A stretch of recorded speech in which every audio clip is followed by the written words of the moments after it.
Hello everybody, I have returned. I have returned with more masterclass guide videos. Unfortunately, my last recording of Adrian just got lost in the void, so I gotta redo it. But that's all good because Adrian is like my favorite fight in Master Road, so it's gonna be excellent. Alright, preparation is the same as normal. You got your pots, got your wind orb, get your adaptation elixir on, and not really anything to preface when going into Adrian. But something good to know is normal mode starts off with just one fight, not one fight, one boss, and then hell mode goes into two bosses. So just kind of be aware of that when you go into the fight. Alright, so going straight into the fight, it starts off with you're fighting only Duranda. Oh, I have drop right on. This is, well, it's the example fight. So, Duranda isn't too hard. The one thing you gotta know with her, all her attacks have good tells, and they'll be marked by those lines you just saw. If the line is in front of her face, she will fire a Nasod assistant. If the line includes her body, she will use herself as the attack. She also has a combo attack, but it's pretty slow and it'll only proc if she's close to you. But it can be pretty deadly if she includes her Nasods with it. I guess her Nasod servants. And this is like her super attack. Again, pay attention to the lines. If you're in the space between the lines, you don't get hit. Also, if you're in the space between the bosses, you also won't get hit sometimes because they'll go in between you. But that's a lot more dangerous and harder to advance. But and this is another variation of her combo.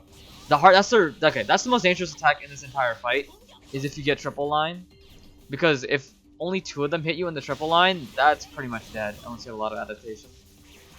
But that's pretty much all of phase one. I'm gonna see if I can get past it with drop rate. Okay, I think I'll be fine. And I don't have to beat this fight in hell mode. You just need to show off the attacks. Oh, further. Oh, this is another variation. Sometimes she'll go crisscross. Oh, also, if you get caught in any of her or the Sod Servant attacks, they will drag you. So, be a lot more deadly than you think they are.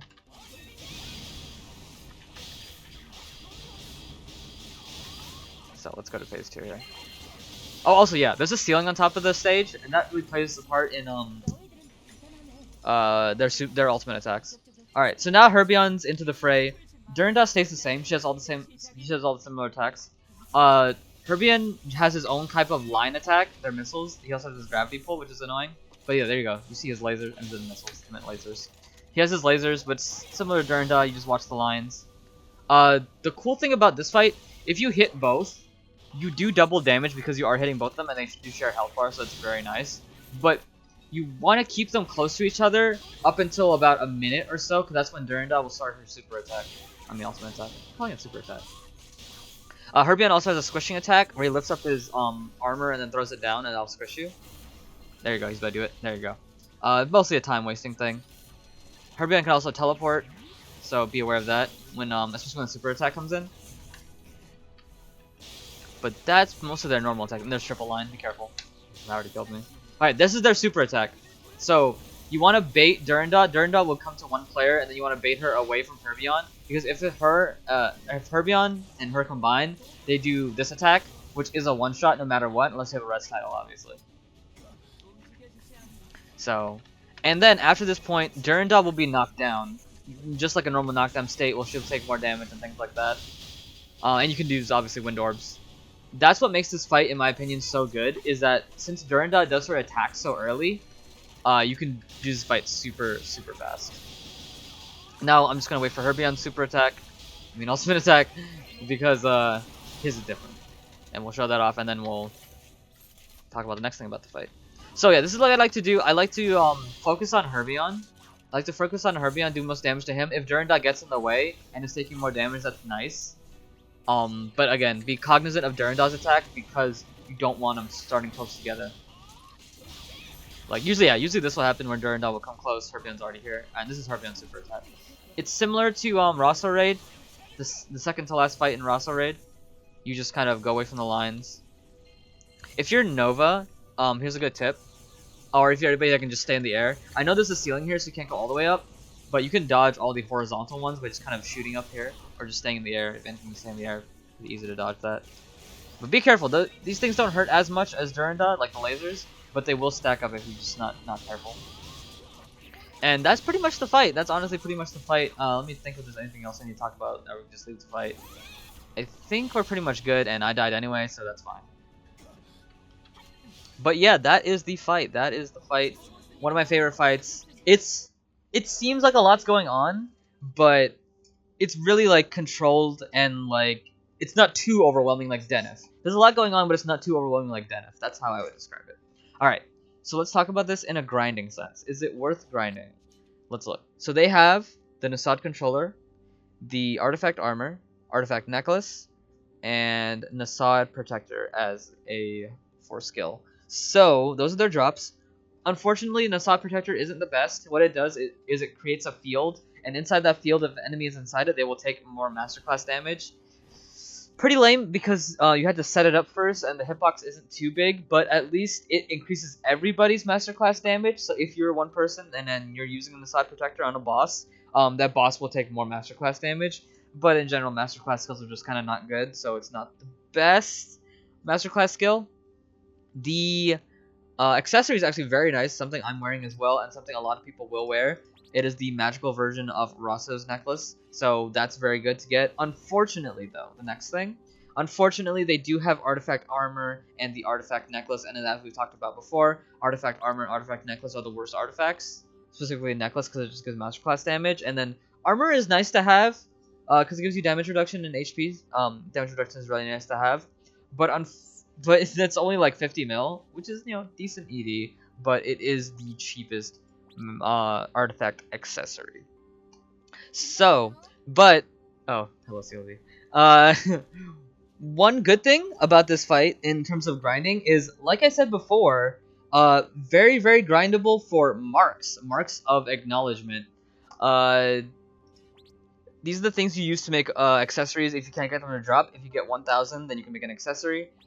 Since Duranda does her ultimate attack very early in the fight, about, I would say maybe 20 seconds or so, maybe not 20 seconds, maybe like 10 seconds or so faster than any normal Master Road boss, and the defense reduction is as much, and again, you can get double damage on them if you're hitting both the bosses beforehand before the ultimate attack.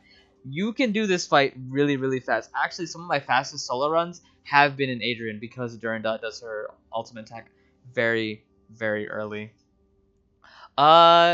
Yeah, and that's, so I would say, in terms of grinding, if you need masterclass accessories, this is where you go. Like, for example, if you need Denif's accessory and you're like, I don't like Denif, or you're like, oh, I don't want to do Ventus, but Ventus is another desired masterclass accessory, I would highly recommend doing the Adrian fight because of, you know, how fast the Adrian fight is, and I do think it's actually rather fun as well. And I think that's it for the grinding, so let's try to get a speed run real quick. Alright, so this is what I normally like to do. I like to buff up and kind of stay in that corner because Duranda will dive towards me, and hopefully we can get her in one shot here.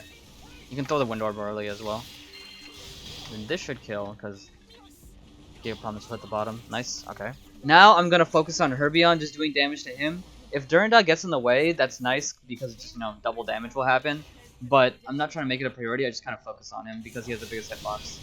So things like Rain of Fire and Giga Prominence will be doing its maximum amount of damage. Unless he teleports. So this is nice because Duranda's getting in the way, but still be aware of the attacks. I can tank a bit more because I have so much adaptation. More so than you guys probably do. But just kind of be aware of it. Especially if you have good damage, this is just what I like to do because it's a bigger hitbox. And again, splash damage, if you have any splash damage skills, they will do double damage. So what I need to be aware of is my awakening time. When it gets around 20 seconds... Ooh, gosh, this is the line. When it gets around 20 seconds or so, focus on Duranda getting away from Herbion. So, like, I'll do that right now. I'll just kind of focus on her. Hopefully she can dash. Okay, she dashed. Hopefully Adrian will stay on the left side. I'll also get some awakening here. Hopefully Adrian will stay on the left side. Sometimes he will teleport to Duranda. That's kind of an unfortunate RNG thing. So, now she's tracking me. You want to kind of go in a circle, potion spam if you need to, and just kind of make it so she just kind of stays around you. And looks like it worked out. And I was able to get in a good spot for Rain as well. Hopefully I can one-shot her here. Not quite, but just a little bit more, and we will get her down. Not too bad, not too bad. I'll take it. Going for Rain actually might be a bad idea because it's a bit weaker now, but, you know, still pretty good, 148! That's under a 150, which is like what my Gaia runs usually are. So, again, you guys can see the speed difference. This is faster than Gaia, the solo run with the lowest HP. So imagine with a party and you guys all have like good damage or like buffers or whatever. Alright, so in conclusion, for people who just come to the end of the videos, the Adrian fight is really good to grind the Accessory, Mark of Acknowledgement, and Blessed Time and Space Rolls because Mark of Acknowledgement and Blessed Time and Space Rolls because the Durandal fight is so fast because she does her ultimate attack really early. Alright guys, thank you all for watching. I hope you guys enjoyed. Tell me what you think in the comments. Make sure to subscribe and all that good stuff. And I will see you guys next time in the Solus fight.